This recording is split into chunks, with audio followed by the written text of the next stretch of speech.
Welcome to another episode of Power Over Pink. I am your host and survivor, Tara Cam. Today, I'm so excited to have a new beautiful warrior with me, Felicia. Welcome to the channel. Thank you so much for being here. Thank you for having me. Yeah, so you and I met face to face at the Young Survivor Coalition in Atlanta, and I had a booth and I was trying to get warriors like yourself to sign up and tell me your story. So I'm so glad that you agreed to share a little bit of your journey with me. So first, just tell me your name and a little bit about yourself. So my name is Felicia Mahone. I am a native of Georgia. Hmm. I am 45 years old. I was diagnosed with breast cancer at the age of 27, the same age as my mother. Okay. I come from a long history of breast cancer. My mother had five daughters. Four of them were diagnosed with breast cancer, Mm-hmm. and three of them succumbed to the disease, which one of them was my mother. My mother died when she was 20. Oh, wow. That is so young. So Yes, you definitely had the genetic factor you yes. knew of. And I've had three maternal first cousins to be diagnosed with breast cancer as well, Hmm. and one maternal first cousin to be diagnosed with ovarian cancer. It's connected. It's the Yes. same sort of hormonal imbalance thing that we're all facing. So how did you so you knew were you proactive in knowing that you had this genetic factor, and so you were kind of getting imaging young? Well, Tell me a little bit so about that. maybe a couple of years before I was diagnosed, um, I went through the beginning process of the genetic testing, but I didn't Mhm. finish it. So I went to Emory. They gave me the thing to take it to get the blood, and I was supposed to send it back and everything. And I don't know why I didn't send it back. I just did. Mm. And then maybe like a year after that, I found a mass in, I believe it was my left breast. Mm. And I went and got a mammogram, and they said that it wasn't anything. Mm. And then a couple of years after that, in 2007, I was doing a self exam and I found a mass in my right breast. Mm. And I wasn't insured at that time. So it was a little tricky Mhm. maneuvering the healthcare system and trying to find out exactly what was going on. So Yeah. I was going to a clinic in a town, and I saw that doctor, and that doctor referred me to Southside Medical Center in Atlanta. It was Mhm. another like pay scale clinic for Mhm. uninsured people. So I went there and I met with the breast surgeon that they had on duty, and he did an exam. And when he did the exam, he felt the mass and he said, "It doesn't feel like cancer." But I was smart enough to know that cancer wasn't something that you could feel. No, it's So he different for said, everyone. yeah, even though it doesn't feel like cancer, I'm going to go ahead and I'm going to refer you to Grady, to their breast center, and let them take a look at it and see what they say. Mhm. So I went to Grady and went through a series of mammograms. Oh my God, it was maybe like Mm. 10 Wow. that they did, like 10 different pictures that they did. So I knew then like something wasn't right. Mhm. Um, and so they told me to go and they were going to go ahead and work me in that same day for a biopsy. Mm. And so I went down to get the biopsy, and they were really backed up. So they said, "We're going to need for you to come back tomorrow, but please come Mm. back tomorrow." And I Mm. said, "Okay." And the lady was very adamant. She was like, "No, I really need you to come back tomorrow because so many people don't come back." Mm. And so I said, "Okay, I'll be back tomorrow." So I went back the next day, and I got the biopsy done. And so, you had to wait. I had to wait like another week before I would get the results to find out that it was Mhm. cancer. Wow. But I knew, Yeah. um, just because of everyone in my family. And 2 years prior to me being diagnosed, my first cousin, we grew up together. We were best friends.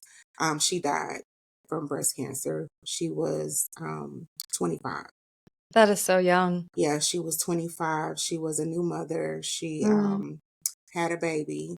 When she had the baby, she wanted to breastfeed. And when the nurse came in to try to assist her in breastfeeding, they felt a mass in her breast. And Wow. so they were like, "You need to get this checked out." And I remember her calling me so vividly, like it was yesterday. She was saying, what the doctor had told her and that she needed to go and get a mammogram done and everything to see what was going on because they were suspecting that she could possibly have cancer. And Mm, I remember telling her, I was like, "Girl, you don't have cancer." Like, because her mhm. mom had cancer too. I said, "Your mama had breast cancer. My mama had breast cancer. We're not going to get breast cancer.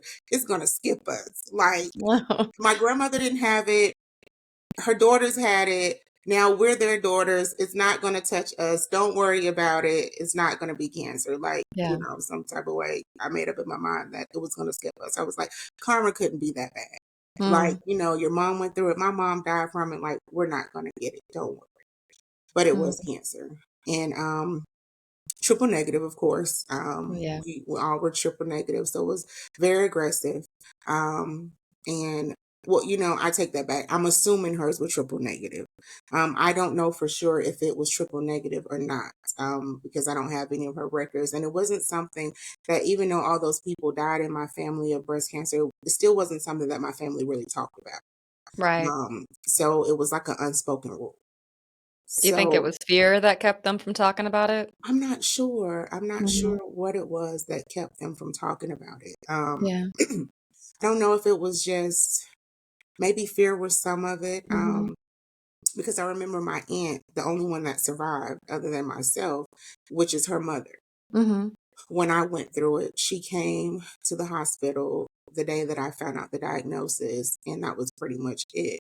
And then I remember like maybe speaking to her later down the Yeah. line and like trying to understand like why. Because as soon as I found out, I immediately like once I was done with treatment, I became a patient navigator at Mhm. Grady. I started advocating for African Mhm. American women because, we're dying at a greater rate than Yes. other women from this disease. So I Mhm. started looking into the disparities that we face. I started speaking out. I joined every board you could think about joining. Mhm. Um, and I just couldn't understand why we still wasn't talking about it. And Right. so I remember her like saying, I vaguely remember her saying something to the like she didn't want to think about it because it was too much. Mhm. Like she lost her daughter from it.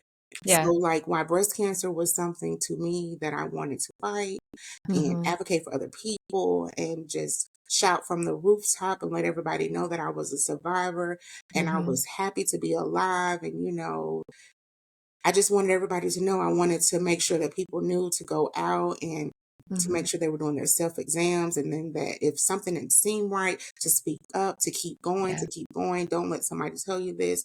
But to her, it wasn't that. It was Yeah. something that made her think about her daughter. It was something Mm. that made her think about what happened to her and what she went through. So I Yeah. understood then that everybody experience is different. Oh, for sure. And sometimes just because you're open, it doesn't mean that someone else is as open. Mhm. It also made me realize that as I was fighting and continue to fight, because it's an ongoing thing, it never stops, it Mhm. never ends. Like Mhm. once you have cancer and you've taken chemo or any type of treatment, Mhm. like it follows you for the rest of your life. It never Yes. stops. Yeah. And so I just doing the work with Grady and with the other patients, them having the choice of if they don't want to do chemo, it's okay. Mhm. Even though it's not what I would recommend, it's not what I would choose. Being able to accept people for where they are Mhm. in their journey and Yeah. being okay with it. That if they didn't want someone to know that they were going through this, that that was their right to deal with it Mhm. the way that they wanted to. I couldn't understand that before Mhm. until I was diagnosed. Mhm. And so like some people, like one of my really close friends was diagnosed with breast cancer after I was diagnosed. And I Oh. had to find out from someone else. And I Mm. was just like, I mean, I just talked to you and you didn't say anything. But I still understood where she was and she didn't Mhm. want people to know because sometimes I remember telling people when I had was diagnosed with breast cancer, the look of shame that was on their face Mm. or the look of despair Oh, and of yeah. grief. And it's like a death sentence that Mhm. you're going to die. So I can understand why some people choose to fall back Mhm.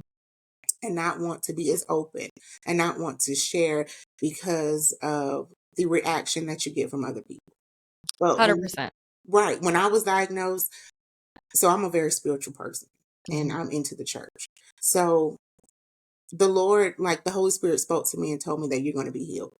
Mm. Like, don't worry about it. You're going to be okay. So I took that attitude from the moment that I was diagnosed of instead of why me, why not me?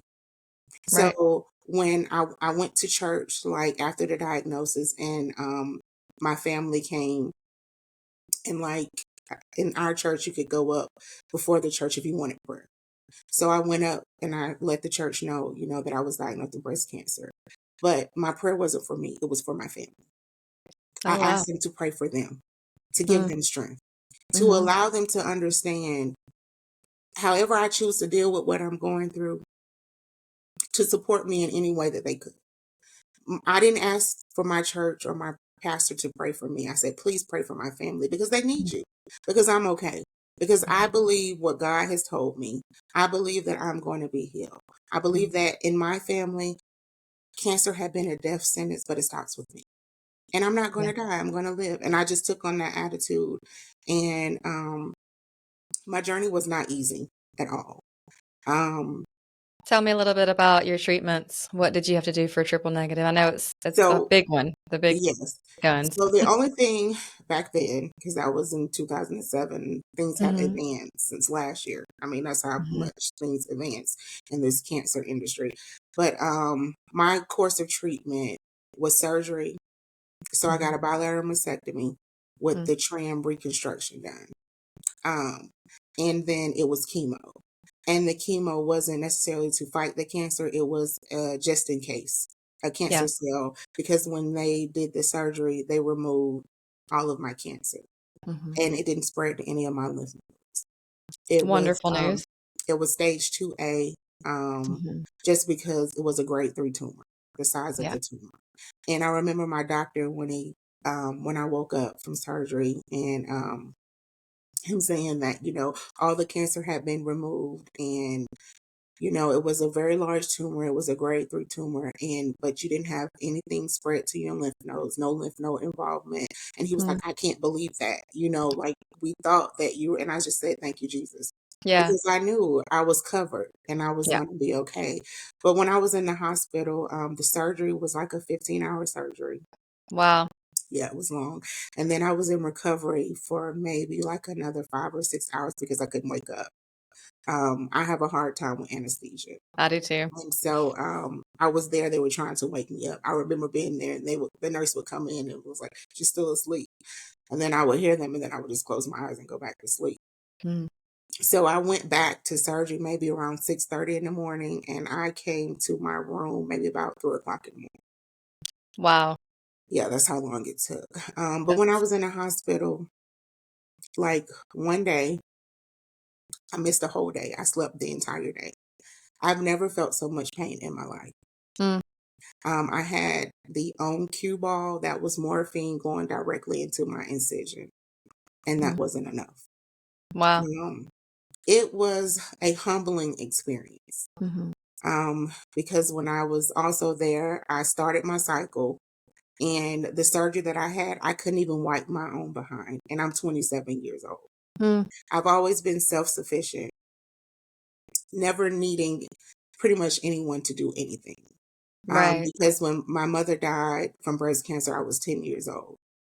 Mhm. And the day that she died, I made up in my mind that I would never need anyone else.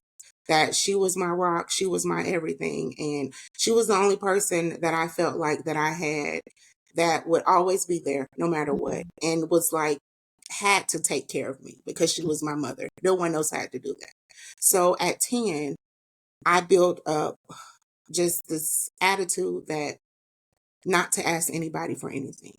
That if Yeah. I couldn't do it myself or I couldn't find it, then I would just do without it. So Mhm. to be sitting there in that hospital room and having to go to the restroom and I literally could not, my hand could not reach my behind. Mhm. And I had a tech, she was a younger tech that was at the hospital. And I don't know if you know anything about Grady, but it's a hospital that are for people who are uninsured, it's a public hospital. And so The nurses and stuff there, they've gotten a lot better now, but they weren't very nice. And Mhm. so she went in the restroom to assist me, and she was so mean. Mhm. Like I was bothering her. And I remember crying, and I was like, do you think that I just got a boob job and a tummy tuck? Because you get a Right. tummy tuck, right? So I said, do you think that, because I still have my breasts. They just took the tissue and reconstructed them. I said, do you think I just got a boob job and a tummy tuck? I said, no, I had breast cancer. Like, I'm not doing this because it's something I wanted to do. I'm doing Mhm. this because it's something I had to do. And the look on her face was just like, I don't care. Oh. And then one of the nurses that was assisting me to get out of the bed, she was picking me up. And my family was there. My sister was there. And she dropped me. Oh, no. I screamed. And my Yeah. sister was like, "Get the F out. Like, we don't need you. We have this. You dropped her." She was like, "No, no, no, no. I didn't drop her. I didn't drop her." She was like, "Yes, you did. You just dropped her." And one day, one whole day, I slept and I woke up and I was so confused because I was thinking it was Tuesday and it was like Thursday. And Mm. then my heart rate was elevated very high. Mhm. And the plastic surgeon, he came in and he wanted to talk to me. And he said, "Look, you're dying." What? Yeah, he said, "You're dying." He said, and he used choice words. He was like, "I don't care. Like, your family is coddling you, and we've worked too hard. Like, we removed the cancer. The cancer is not killing you, but you're killing yourself because you refuse to get out of the bed." Because I wouldn't get out of the bed. I Mhm. was like, "I'm in too much pain. I'm not moving." And I remember looking at my sister, and I was just like, I see how people want to die. Just let Right. me die. Like, Mhm. I can't take this. Like, leave me alone. I don't want to get up. I don't want to walk down the hallway because it was like, you're going to get a blood clot if you don't get up and you don't move. They wanted me to use the little machine that, Mhm. you breathe in. And I was like, that hurts. I'm not doing that. I was like, I'm not doing nothing. I'm just going to lay here. Leave me alone. And so he came in and he was cursing Hmm. because he was like, no, you need to hear this. He was like, you need to get your A up like now. This is crazy. He was like, you had cancer and you beat it, but you're going to die because you don't want to get out of the bed because it's too hard for you because you're in pain. Get Mhm. over it.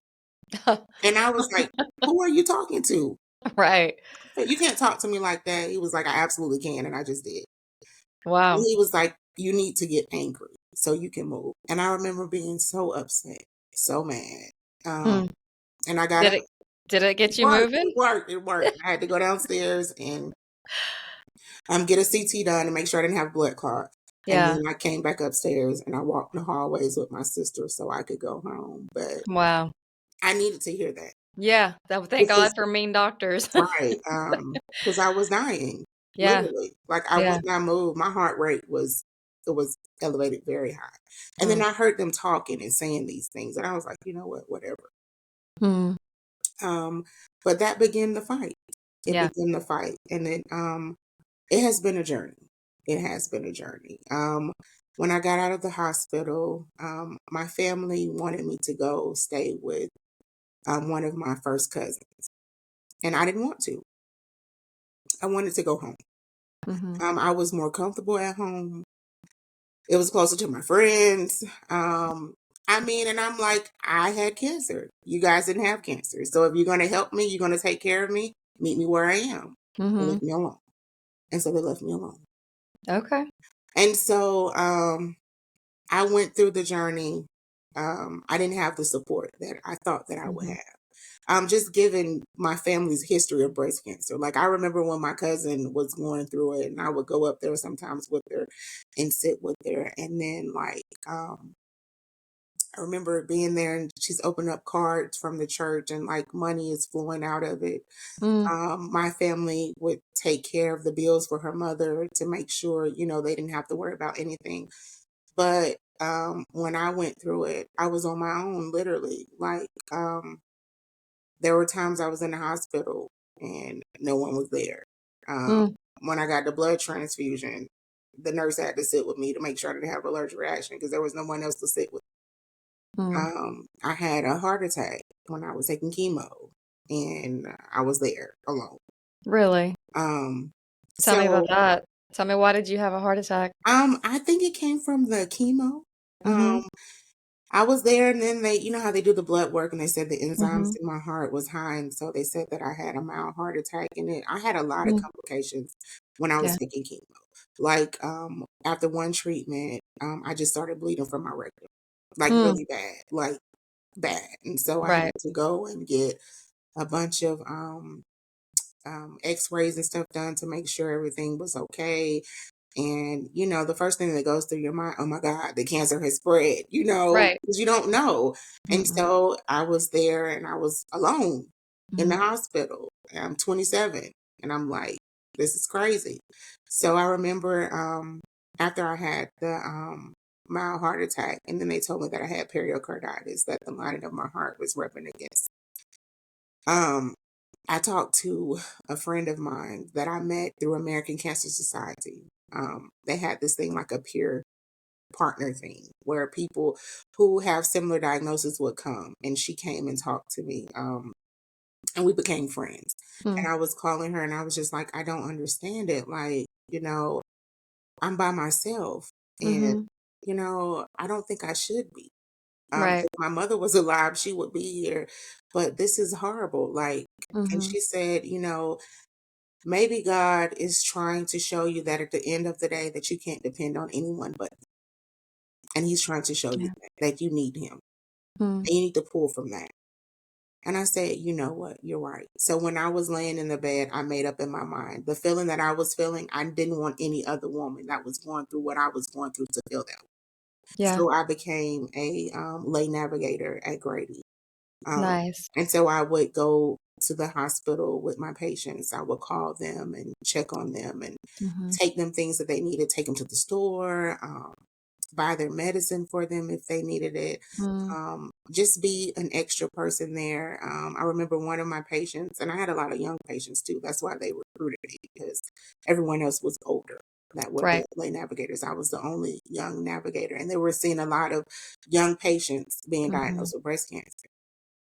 And she had 3 daughters, and her mom was taking care of the 3 daughters, and she couldn't be there, and she was so upset, and she just said, "Thank you for being Mm. there for my child because I would be there if I could, but somebody have to take care of these babies," because she had really small kids.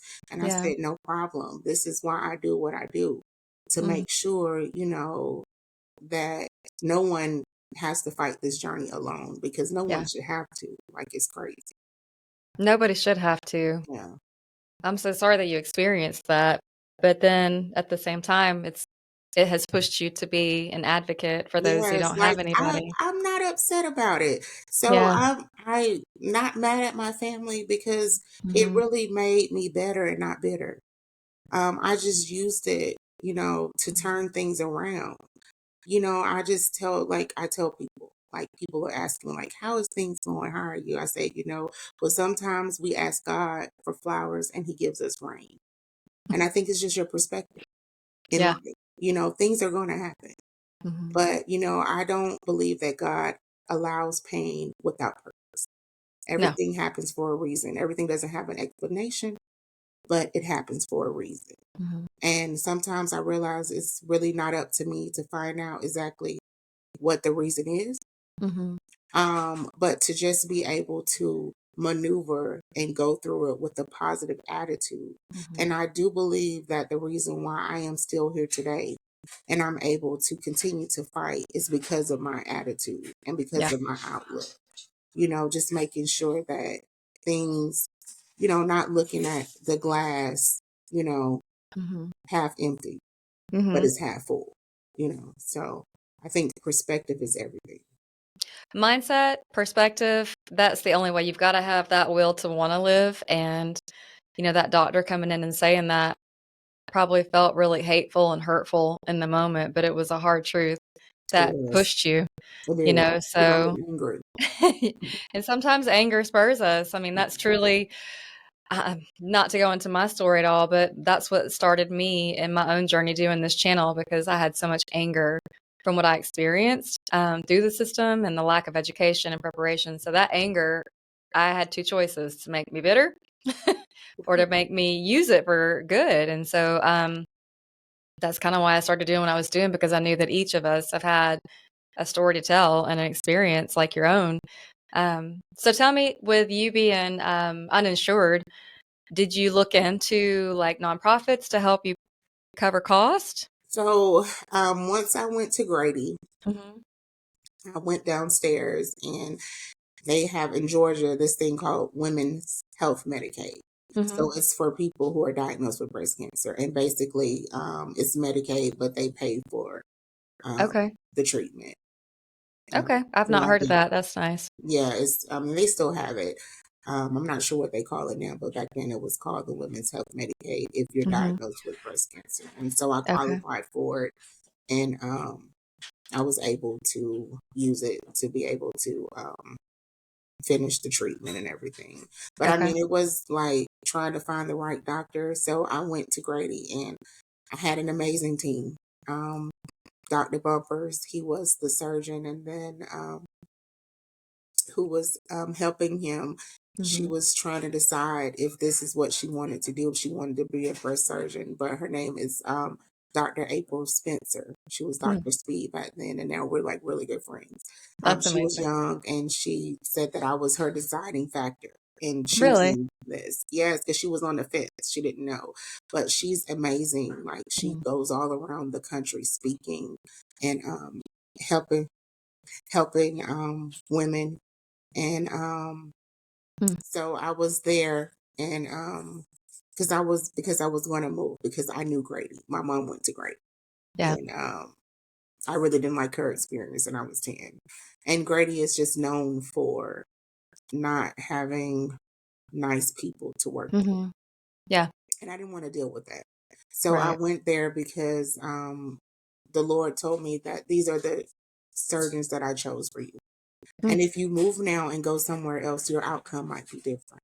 Yeah. So I listened to him, and I stayed. But when I had to do chemo, I left. I went to Northside because I Mm. couldn't imagine waiting 6 hours to be seen, to stay there another 8 hours to do a treatment. No. I just couldn't do that. And that's what the women that go there, that's what they face. Like my patients Mhm. that I had, they would be there Mm. for 3, 4, 5 hours waiting to be seen.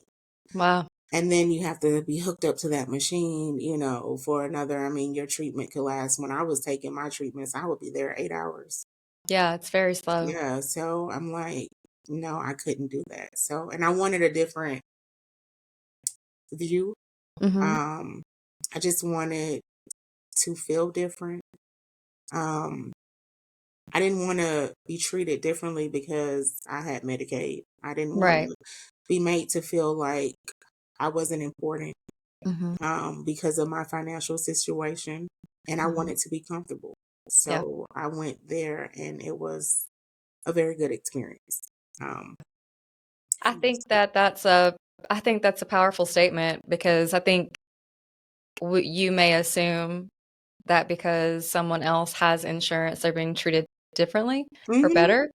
But they're not. No, and I They're found that not. out when I started back working and got insurance. I was like, so you guys are just assholes, period. Yeah. Like, I should have kept mitigating because I I didn't have to pay mean, for it. It was free. And I thought that, that they look at you differently yeah. but no, they don't. They They're look just at it differently. overworked and understaffed, and there's just so many patients. There's just not enough people to help, and it's just the medical industry. I mean, it's an industry, and it's overran with patients, and there's just not enough. So I could see how you would think that you're going to get Right, treated better. right. But But honestly, it sounds like you had the best team where you were at, and that God provided with all things. And you did. I'm glad you had a better experience, at Mhm. least with the chemo. Yeah, I Um, did. And then, yeah. I had my oncologist there. He was an Mhm. older guy. I don't know, he could have been like 80 or 90 or something. And we were just bumping heads.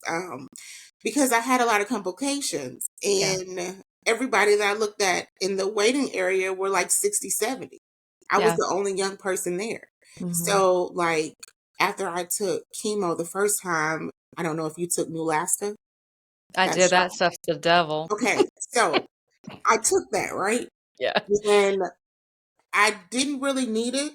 But they give it to you because, oh, your cells are going to be low. So they Mhm. were just, they were growing too rapidly. And I was in so much pain. Like, Mhm. I couldn't take it. Every bone in my body, it felt like somebody was just taking some needles and just sticking me all over my body.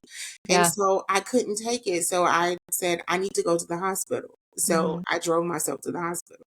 And I got to the hospital and they gave me Dilaudid, they gave me morphine, and they was like, "We don't have anything stronger. Like, we've given you everything. Like, we don't know what to tell you. We guess Yeah. it's a shot, and you just Yeah. have to deal with it." And I was like, "I cannot deal with this. Like, are No. you? This is what you guys are telling people to do?"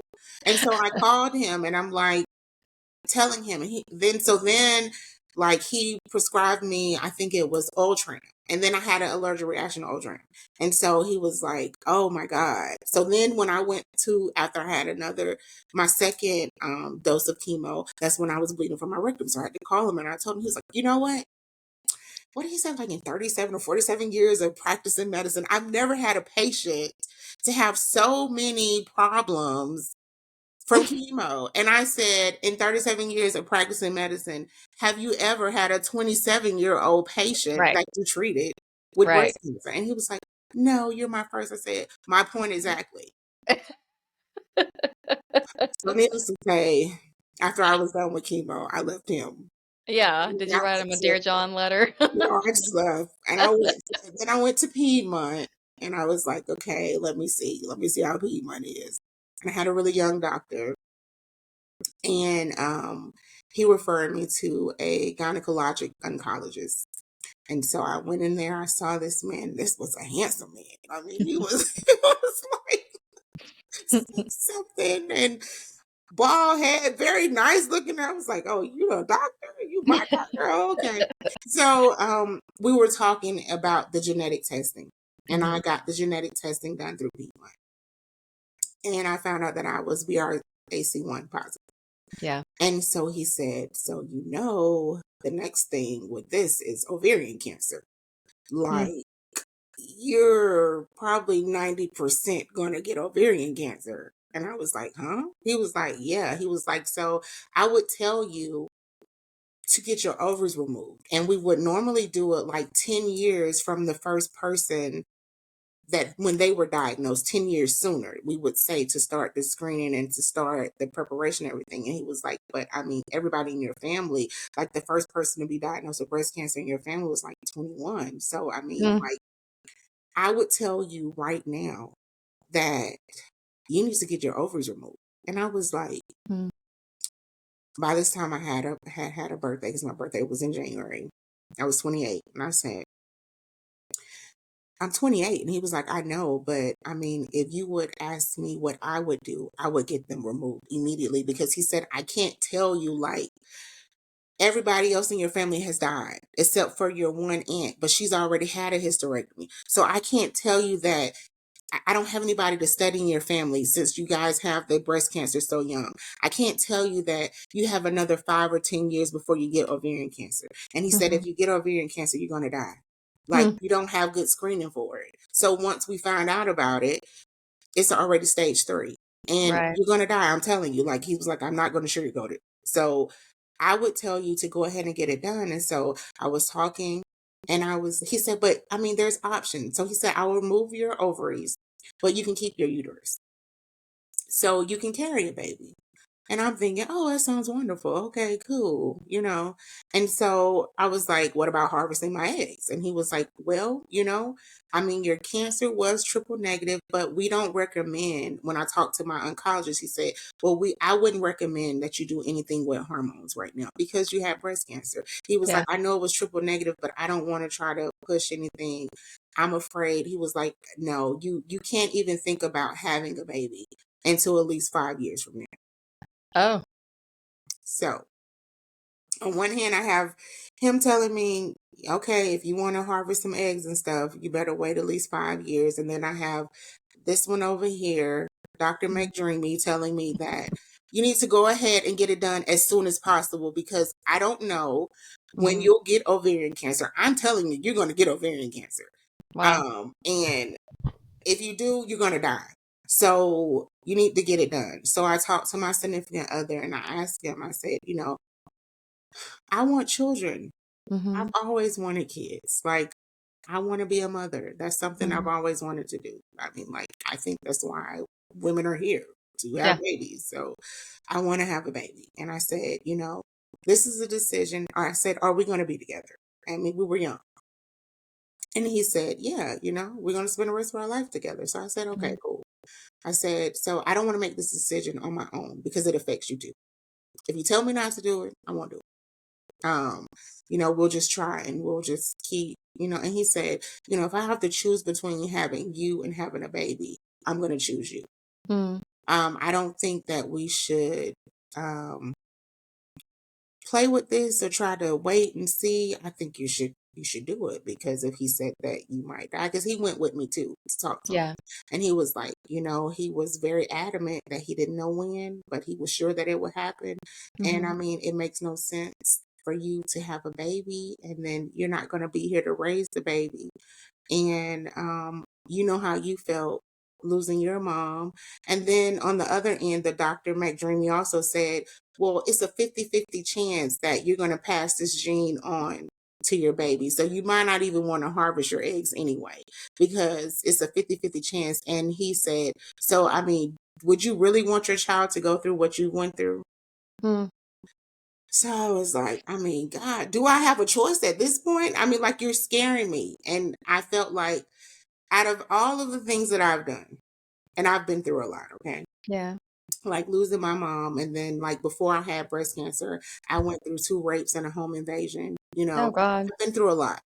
But getting my ovaries removed, I felt like I was rushed. I Yeah. didn't do the research. He scared me. And it was a very hasty decision that I made. Mhm. And if I could go back, I would not have done it. That is the only thing that I regret.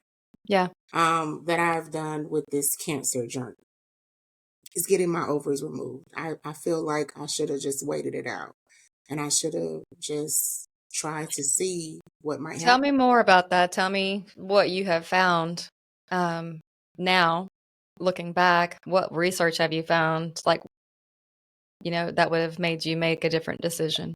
Really nothing but Mhm. just my heart because Yeah. what I've been through. Because now I'm 45 and I still don't have kids. Right. And then the guy that I was with, I mean, we broke up. And Right. so we're back together now, Mhm. but we broke up. And while we were apart for those 6 years, he had a child with someone else. Mm. And so now he has a child and I still don't have a child. Yeah. And then maybe like a couple of years ago, I ended up having really bad endometriosis. Mm. And that the doctor was saying that it was turning to endometrial cancer. So I had to get a complete hysterectomy.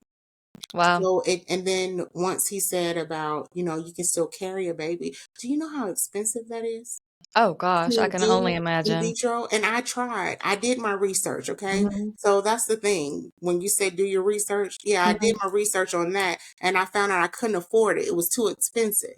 Yeah. So I couldn't do the things that the doctor told me. You still can have a baby. No, I couldn't No. because it was too expensive. So I Mhm. couldn't do the in vitro because I couldn't afford it. And nobody is just giving people, I don't care if you had breast cancer or whatever. They had some place I researched that would give you like maybe like $33,000 or something. But I'm like, that's not even putting a dent in what it costs. Right. Um, so yeah, That that is a was harsh, harsh thing to face at such a young age, to make that decision and not know what to do or what the outcome would be. I mean, I think anybody would have made the same decision that you did. But I'm glad that you're talking about that aspect because there are so many women facing that, yes, and they and and don't they do feel know. rushed. Yeah, it was rushed. It was Mhm. it was rushed. It was life or death. Yeah, Literally. And yeah. that's what I was being told. And it was like, you know, it was Honestly, in my personal opinion, and this is just me off cuff, but I wish what was happening was with women who are, of childbearing age, who have not had children, the minute they find out they have breast cancer, they should ask, "Do you want to harvest your healthy eggs before Yes. chemo?" Yes. Like that should be number one, It should. because And there then should you be some type of assistance for that. yes, there has to be because Yeah. there's so many women like you that's you feel robbed. You've Yeah. never, it was taken from you. Where if that was okay, you're how old? Do you have children? Do you want children? And like, okay, this is a battle that you're about to go into, and your body's not going to be able to after. Because even after you go through chemo, like harvesting the eggs at that point, how much damage has been Right. done to them from the Right. medicine. So just something I've been chewing on. Yeah. Like that should be something that the doctors do consider when dealing with so many young women like yourself. Yes, they should. And they don't. They I don't. don't think they really consider anything to do with young people because just Mm-mm. taking chemo at Yeah. 27, okay? Right. Um, and now I'm 45. So I have diabetes Mm-hmm. and I did my research. Chemo can cause diabetes. I Yep. have diabetes. That was no, I was on like three different insulins. Mm. I started with the medication first, then the insulin, and it wasn't working. So finally, I'm on Ozempic, and Mm-hmm. that has been the only thing that To has help. helped. Is the Ozempic. But then I have degenerative arthritis in my knees, in my Mm. hip, in my spine. Um, Chemo. Yeah. Just still the brain fog Mm-hmm. from chemo brain. That's real. Oh, it's real. Just the long-term side effects because no one has really studied what happens to someone who Mm-hmm. is diagnosed with breast cancer at a very young age and Mm-hmm. lives. I'm 18 years in October, okay? Woohoo. So 18 years after taking chemo, Yeah. what does that do to someone's body? Yeah. And Because so, everything, all the research is based on 5 years, yeah, and that's it. I mean, all the research. yeah. So I don't know. They just have to do something better Yeah. because it's always like, so I've been having a lot of issues Mm-hmm. with my stomach and just Mm-hmm. different things. So my back, my spine, I've been having Mm-hmm. a lot of issues. So I've been getting these injections and stuff. And so they're not working. Mm-hmm. So I go and I see the pain doctor. And now pain doctors, they want to do all these procedures. They don't want to give you medication. Okay. So I Right. said, whatever. Um, so they did an epidural. That didn't work. Didn't phase me. They did some more injections, and she was like, "Well, you should have gotten some relief." Mm. So I don't know. Maybe you need to go talk to your primary care doctor to see. Because didn't you say you were a breast cancer survivor? And I was like, "Yeah." So I mean, it could be your Yeah. cancer is back. And I was like, "Oh, okay." So I Just said, throw "What that out you?" there. I said, "So then order a PET scan." Right. Oh, I can't order a PET scan. What do you mean you can't order a PET scan? Yeah, Yeah. I'm not going to be able to do that. So she sent me to my primary care physician. I told my primary care physician everything that was said. Oh, yeah, I'm not going to be able to do that because I highly doubt that it's related to your cancer. But what I am going to tell you is go see your oncologist and let your oncologist make that call. So I go see my oncologist and I'm like, look, I've had all of these injections. Mm-hmm. Nothing is working. My back is killing me. So they seem to think that I need a PET scan. And she said, well, what do you want? Do you, she said, it's 18 years out. I highly doubt it, but I want you to feel comfortable and I Yeah. want you to be okay because you've had breast cancer. So it's always in the back of your mind that it could come back. So what do you think? And I Mhm. said, give me the PET scan so I can just know. Like, if Yeah. anything lights up anywhere that it might be somewhere else that I don't even know, at least I'll have that peace of mind. Like, y'all don't have to pay for it. Just Right. give me the PET scan. So, yeah, I don't know. It's just life after cancer is so different because Mhm. doctors, it's like if you get a scan done or something and there's no cancer, it's like you don't have cancer. Just deal with it. Be okay. Right. They want you to be grateful, which I am grateful. And I say that all the time. I am grateful. But to me, my quality of life is more important than my quantity of life. Mhm. I mean, it makes no sense for me to be sitting up here like I'm a 90-year-old lady in a Mhm. 45-year-old body if I can't enjoy simple things in life because I'm in so much pain. And Yeah. so my new normal is that I am always in pain. Mhm. I can't remember since I've been diagnosed with breast cancer a day that I have not been in pain. Mm. If I go a day and I'm not in pain, it's probably because I'm dead. Seriously. Because I Yeah. can't remember. Like it is, and it's like I don't talk about it. Mhm. I still have to work because I have Mhm. to eat. Right. So I still have to do things. I still have to take care of everyone because, as women, that's what they expect for Mhm. us to just continue moving, continue going. I don't say anything. So, like, no one even knows that I am in pain until Mhm. it's one of those days where it's just so bad Mhm. that I just have to take a break and get in bed and just take something and just, or go to the hospital and get something because it's just too much. Yeah. Because, we've just been trained, like I say all the time, like when I was speaking on the disparities that African American women face. Um, with breast cancer. Mhm. We feel like we're in a catch-22, like we die so others can live because that's been branded in us. Is that no matter what, you keep moving, you keep Mhm. going. You have a family. People are depending on you. Like crying is a sign of weakness. You don't cry. You don't show that, you need some help. You don't ask for help. You Mhm. don't take mental days. You don't take care of yourself. Like you take care of other people first. You put Mhm. everyone before you. And so that is something that has been embedded in us Yeah. that we just do.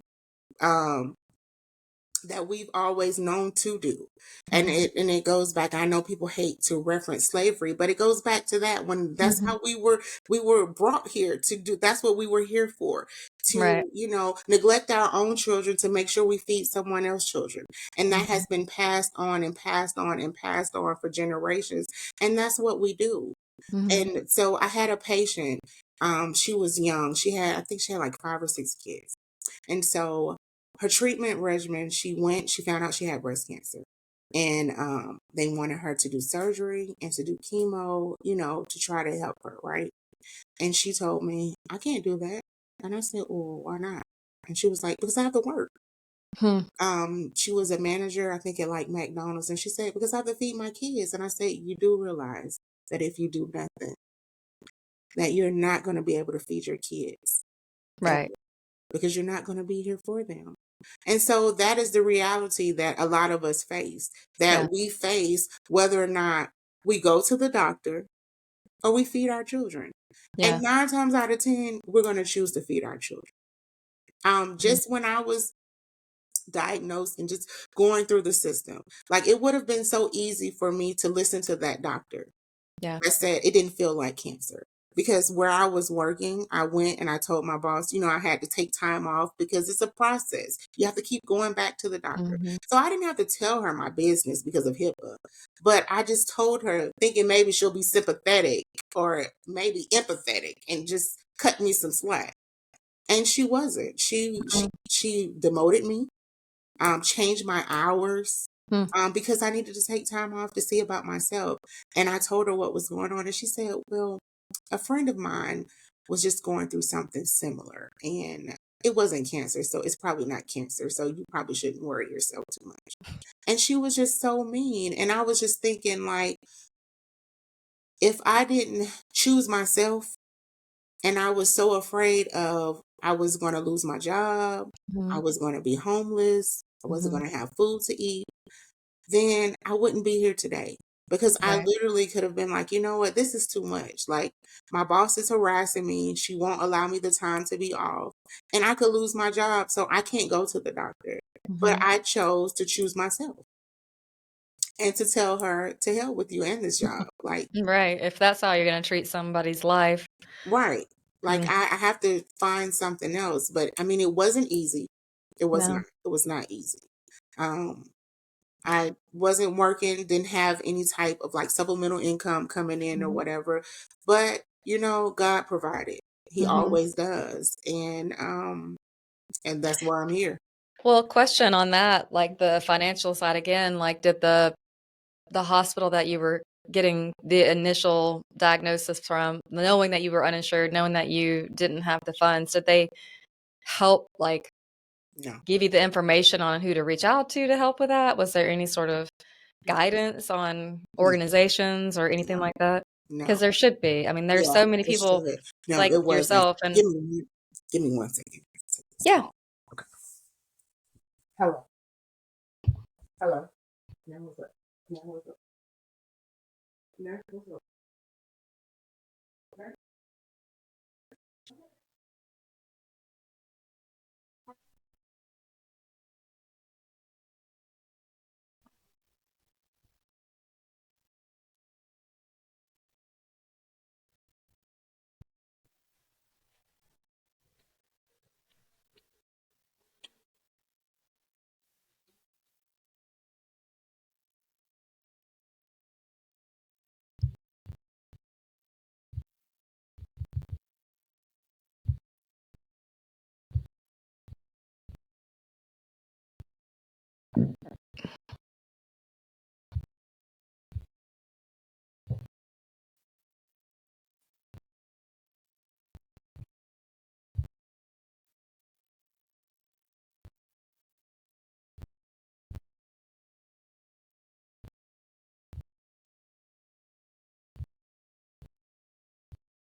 That's Yeah. okay. That's all right, no big deal. Um, so I'll just start back by saying, did they offer anything? And we'll cut that part out.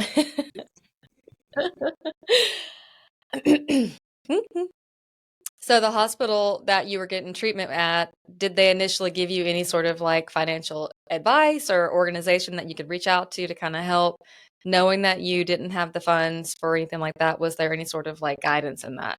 No, no. No. Just apply for their. They have like a Grady card, is what they call it, Mhm. to be able to get treatment there. And then they did set me up with the Women's Health Medicaid, but other than that, Yeah. no. I end up. I don't know how I found this. It was some support group that I went Mhm. to, and so like I'm not gonna say they tricked me into coming, but Mhm. I reached out to them because they said that they could assist me financially, Mhm. but I had to go to this support group, and it was me and three older women. Yeah, that's all I'm gonna say is yeah. It was just not what I was expecting. It Yeah. was a crying session. It was very dark, not upbeat. Mhm. Just I don't know. It just was not for me. It was Yeah. not for me. And that's how I end up getting hooked up with the Young Survivor Coalition. Yes. Um, the chapter that they had in Atlanta, like we started it. Mhm. And it started in this lady's name, Courtney, in her home. We started meeting there first, and then it just grew. But we talked about everything but cancer. Mhm. And I love that for me. I mean, everybody was young. Yeah. We went out. We did stuff together. We talked about different things that affected young people, like Mhm. sexually, the changes that your body go through after taking chemo. And it was a Mhm. safe space. Yeah. Um, and so I think it's very important as well to be able to meet people where they are and for people to have something to relate to. Oh, Um, 100%. because like, just I couldn't um relate Mhm. to someone that was 50 or 60 at Yeah. that time. We weren't dealing with the same things. Yeah. And we were just at different points in our life. Like I'm Mhm. trying to see, how do you feel attractive after all of your hair have fell out? You know, Mhm. how do you feel attractive once, your boobs have been cut? You don't have Mhm. nipples on there. You know, my stomach has been cut, you know. Right. Um, I don't know, gaining 50 pounds from chemo. Mhm. How do you maneuver those type of things? Like, when you don't want to talk about cancer Mhm. and people don't understand that, or Yeah. if you are not sad um, because you've had cancer. Mhm. Even if, I've met people who were metastatic and the doctors have literally told them they have, you know, months or days to live, but Mhm. they're still optimistic because one Mhm. thing about it, when someone says but gives you hope. And so not taking that from them, not Mhm. saying, reality, you know, statistically, you Mhm. know, you won't be here, but allowing them to feel how they want to feel. Yeah. Because statistically speaking, I shouldn't be here. Yeah. Literally, like I've been through two rapes and a home invasion. Like I've been raped at gunpoint twice. Um, Mm. and I had a grade 3 tumor and it didn't spread. So I shouldn't be here, Yeah. but I'm here. So just allowing people to feel how they want to feel and Mhm. believe what they want to believe. And if they want to have hope, to allow them to have the hope, to not Mhm. be the bearer of bad news or to tell them what, medically speaking, what should happen, but allowing people that if they believe in a higher source, that's okay. Mhm. If they don't, that's on them to let Mhm. people just be. Yeah. Because I was sharing with my family, I was like, I'm not sure if I get a second diagnosis. if I have a recurrence, what I would do. I'm not going to tell you that I'm going to do chemo or Mhm. whatever treatment. I don't know. I Right. just don't know. And I said, I don't even know if I would tell you guys. Mm. And you have to be okay with that. And they were like, that's just so selfish. And I said, no, it's not. It's Mm-mm. my choice. Yeah.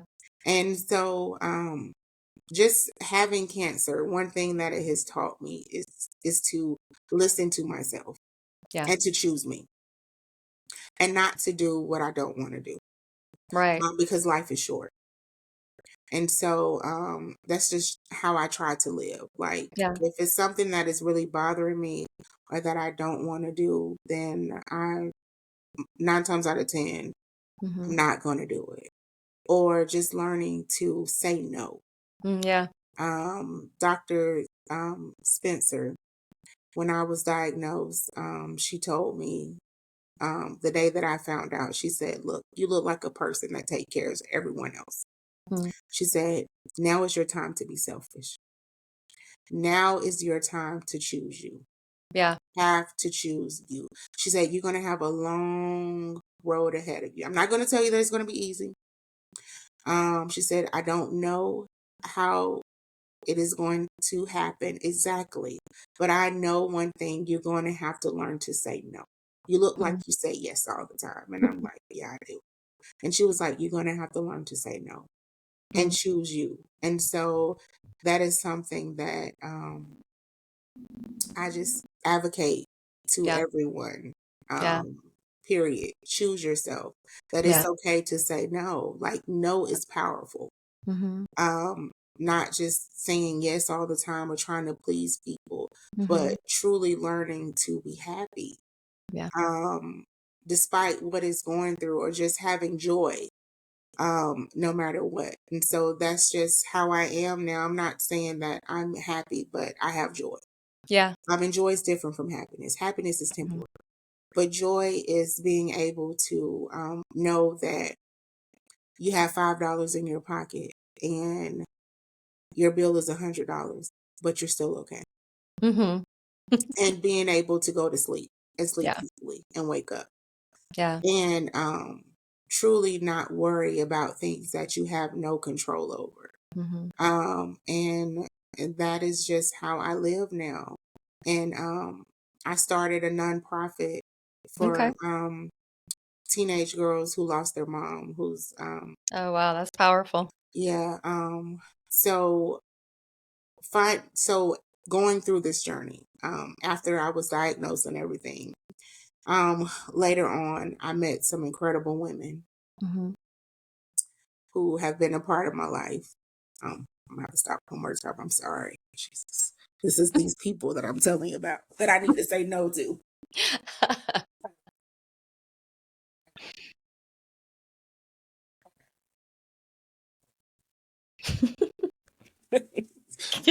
Those men. Jesus. Without you, Lord have mercy. Okay, I'm gonna start from there.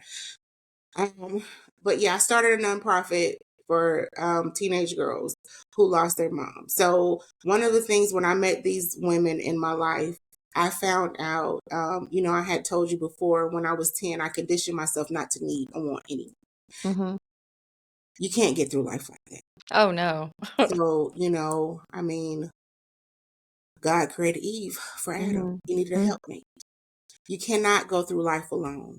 No. So going through this, I realized that, Mhm. I can, I don't want to. I did, I don't want to ever again. Mhm. I am strong. I am. And I pretty much don't need anyone, but I Mhm. want someone. And so that's what I convey to my girls. Yeah. That, I know, like, losing your mom, that is hard. It's Yeah. hard. Even if people who are adopted that don't know who their birth mother is, it's Yeah. hard. If you've never had a relationship with your mother, it's Mhm. hard because you always want to try to fix things or it's your mother. You Mhm. are connected from birth. You are in her womb. You born loving your mother. Your father has to earn your love. Your mother does Mhm. not. Mhm. So I have just tried to convey to them that you need someone. Yeah. You cannot get through this world alone. Yeah. Um, you want someone. Mhm. And so I had built up this, I'm good by myself, Mhm. but I wasn't. Um, I needed Yeah. someone to tell me that it's okay, that you don't have to do it all by yourself, to Mhm. be able to ask for help. That is so hard for me. It is so hard for me still to this day. Yeah. Like I will struggle and struggle and struggle before I ask anyone to do anything for me. But I am telling them it's okay to ask for help. Mhm. That's Mhm. why people are here. If you need something, ask. No one can read your mind. Say what you mean and mean what you say. It's Mhm. okay. And Yeah. so that's one of the main reasons why I started the nonprofit. That's so important. Yeah. I think as women that are strong-minded and strong-willed, we do have a tendency to wanna do everything. Mhm. We have we have that burden put on us anyway as women, to do and lead and take care of all the things, but then we put it on ourselves as well because we are so strong and independent. But I mean, I used to be a youth group leader at my church, and I would tell the kids, I'm like, when you build walls to protect yourself, to keep everybody out, you think you're protecting yourself, but really you've just built a prison cell for yourself Right, and right. you are imprisoned Yes, to, and that keeps all the God's blessings away from you. it does. It does. So it's a hard visual because I did it myself as a child and even as an adult. And that was one thing through cancer, I had to learn how to accept love and accept God's Right, blessings and let right, people in. I struggle with that too. So I'm so glad to hear that you're pouring into those young girls right. to be able to help them through processing that. I can't imagine losing a mother, what that would And be just like. letting them know that they deserve love, Yeah, they that do. you're worthy of love, because for so long, just going through so much, just always expecting something bad to Yeah. happen, not being able to celebrate the good times, just Yeah. always waiting for the ball to drop. Yeah. And so just telling them that that's not how you're supposed to live. No. That it's okay. Mm. That like I had thought that, with everything that was going on, like I deserve this. No, I No, don't. you don't. I didn't do anything. No. It just happened. Yeah. And it happened. And so I'm trying to use it to help someone else. And so that's what I tell them, like, you deserve to be happy. You deserve to be Right. loved. Like, Mhm. don't think that you don't deserve that. You do. You deserve Mhm. good things. And I have to Mhm. keep telling myself that. Like, if I see that I'm settling or I'm not doing what I want to do or I'm allowing things to happen or allowing people to treat me a certain way, I have to check myself and say, look, you Mhm. don't deserve that. You deserve better. Yeah. And so that's just something that I instilled in. Well, you've got lots and lots and lots of wonderful words of encouragement and wisdom, and I love hearing so much that you've taken 2 terrible things that you've gone through and you've turned it for good. You're being an advocate for patients and helping them navigate because you didn't have that, and then now you're stepping in for these young girls and giving back to them because you didn't have that, and you're helping them to not go through life alone. And, so many people go through such a traumatic experience and just shut down Right. and don't know how to talk about it or don't have a support group or don't have, family like you kind of didn't have those people there to help you Right. through. Um, so it's just beautiful and inspiring that you would take something so, you know, that could have been tragic and really shut you down and it made you blossom into this beautiful person to be able to help and give back. So thank you for what you're doing. Thank First of you. all, for all the patients that you've helped go through. I can only imagine how you've blessed others to be able to walk through that because you've done it at such a young age. So I'm just inspired by you on that. So, Thank you. you know, did you ever look back and think, like what was your mantra? What was your scripture? What was your, theme song? Did you have anything that just really helped you fight going through it all alone? Um, so I say all the time that if it didn't rain, nothing would ever grow. That's beautiful. And so that's something that every Mhm. patient that I meet, I tell them that if it Yeah. didn't rain, nothing would ever grow. I Wow. know that you have to have rain, Mhm. and I know that it doesn't last always, Mhm. that the sun comes out. I know that God did not promise us sunshine all the time. Yeah. But with his rain, and the sunshine, then things blossom and things grow. And then my mother' favorite scripture was the 27th Psalm. The Mm. Lord is my light and my salvation. Whom shall I fear? The Lord is the strength of my life. Whom shall I be afraid? When the wicked, Yeah. even my enemies, come upon me to eat up my flesh, they stumble and fall. So, though a host would encamp around me, in this I will be confident. When my mother and my Mhm. father forsake me, then the Lord would take me up. So I remember that. And I just Yeah. remember, that no matter where I am or what I am going through, that I know what I believe in and I know who has kept me. And Yeah. I just stand on that and I stand by that. And Mhm. that what has gotten me through everything that I have been through. Yeah. Seriously. It's a song, that talks about Jesus' blood Mhm. and that it reaches to the highest mountain. So I know that when I'm at my highest, or people that are higher than me, that God reaches whoever where they are, and then it flows all the way down to the lowest valley. Yeah. That even when I'm at my lowest, when I can't speak, when I can't sing, when I can't wave my hands, when I Mhm. can't do anything, that his blood still reaches me, that he's Yeah. still there for me, no matter where I am. And that is going to continue to give me strength. And it gives me strength from day to day. And then it says that it never loses power. So no matter what happens or where I am in life, I know that that same blood that reaches me when I'm at my highest, Mhm. it reaches me at my lowest, and it will never, ever loses power. So that's That's basically how I beautiful. got through. That's wonderful. Well, you've inspired me. I know that anybody listening to your story is going to be inspired as well. Is there a way to get in touch with you for your nonprofit in case there is someone listening that has a young girl that would benefit from your nonprofit? Well, I have an Instagram. It's Mhm. FS Mahone. And then Mommy's Heart is the name of the nonprofit. Oh, that's nice. And it's mostly just Atlanta region? Um, no, it doesn't have to be Atlanta. It Okay. can be anyone. Okay. It doesn't matter. So some of the things, I have gatherings for them and assist them with prom, Mm, um, Christmas, whatever they need. yeah, They just call me. I love that.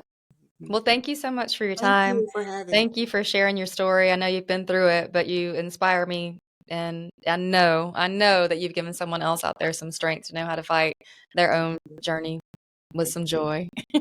Okay. All right. Well, thank you so much, Mhm. and you guys stay tuned for another episode, and we'll see you next time.